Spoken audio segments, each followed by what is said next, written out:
Do you think iimbitahan pa kayo for the inquiries? Sana imbitahan kami.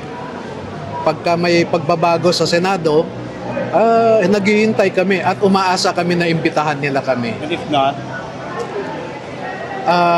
Yun ang mas mabigat na problema na hinaharap natin. It's not really the corruption now that is our more serious problem. We are now facing a failed state actually. Why failed state? Failed state na tayo dahil ang government, there is no more governance, no? Yung tinatawag nating equality between branches of government, the executive, legislative, and the judiciary. The executive already captured the legislature. Diba?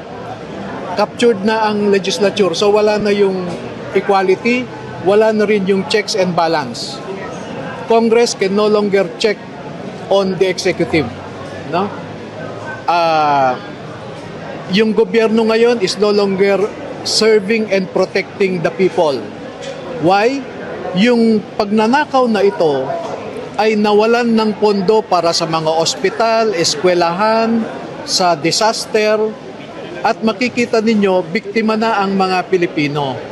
At there is an emerging school of thought in international humanitarian law that if there is a systematic and widespread corruption perpetrated by government, that amounts to a crime against humanity. No? So yung gobyerno natin ngayon, hindi na nagsaserve ng interest natin. Yung ekonomiya, bumabagsak na. Yung rule of law, yung batas natin, weaponized para habulin ang mga kalaban sa politika. Pagdating sa sovereignty, wala na tayong sovereignty kasi the administration now is willing to surrender Filipino citizens to a foreign jurisdiction, which is ICC. Ang sinabi nga ni Matibag, sa mga susunod na araw ay babahain ang Pilipinas ng ICC warrants of arrest. So gustong-gusto nilang ipa-aresto sa ICC ang mga Pilipino, samantalang meron tayong functioning judicial system dito, no? So sinurrender nila ang sovereignty natin. So failed state na po tayo. thank you. Sir, isa pa. Attend kami.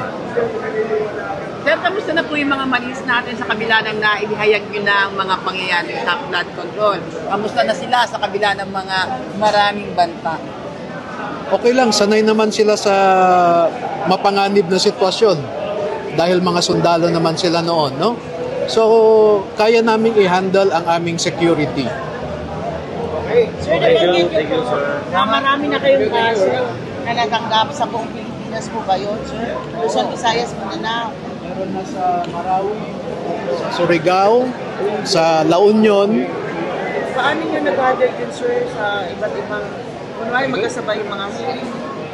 Hindi, yung mga final nila sa labas ng Quezon City, dapat i-dismiss yan, no?